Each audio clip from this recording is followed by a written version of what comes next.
பிரபல இசையமைப்பாளர் திரு கோவர்தனின் வறுமை நிலையை கருத்தில் கொண்டு அவருக்கு புரட்சித் தலைவர் டாக்டர் எம்ஜிஆர் அறக்கட்டளையிலிருந்து 10 லட்சம் ரூபாய் நிதி உதவி வழங்க அஇஅதிமுக பொதுச் செயலாளரும் முதலமைச்சருமான செல்வி ஜெயலலிதா உத்தரவிட்டுள்ளார். மேலும் திரு கோவர்தனின் செவித்திறன் குறைபாட்டை நீக்கும் வகையில் அவருக்கு அரசு பொது மருத்துவமனையில் தகுந்த சிகிச்சை அளித்து காதொலி கருவி வழங்கவும் முதலமைச்சர் ஆணையிட்டுள்ளார்.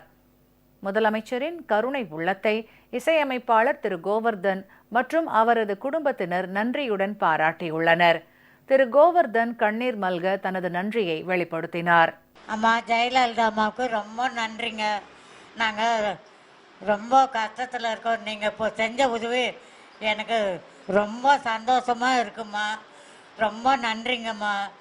அப்பா திரையுலகத்துக்கு நிறைய எல்லாம் பண்ணியிருக்கிறாரு. இப்போ கொஞ்சம் அப்பா கஷ்டப்படுறாரு. ஜெயலலிதா மேடம் இது ஹெல்ப் பண்ணதுக்கு எங்களுக்கு ரொம்ப தேங்க்ஸு.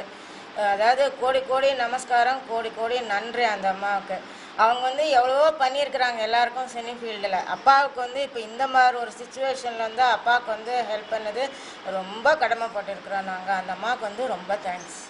திரைப்பட இசையமைப்பாளர் திரு கோவர்தனம் மாஸ்டர் அவர்களுடைய வறுமை நிலையினை மனதில் கொண்டு தாயுள்ளத்தோடு வாழும் தெய்வம் மாண்புமிகு முதலமைச்சர் புரட்சித் தலைவி அம்மா அவர்கள் ரூபாய் 10 லட்சம் நிதி உதவி வழங்கியிருப்பது மட்டற்ற மகிழ்ச்சி அளிக்கிறது. இதன் வாயிலாக மாண்புமிகு முதலமைச்சர் புரட்சித் தலைவி அம்மா அவர்கள் இசை குடும்பத்தினர் மீது எந்த அளவிற்கு கருணையும் பற்றுதலும் கொண்டுள்ளார்கள் என்பது தெரிய வந்திருக்கிறது.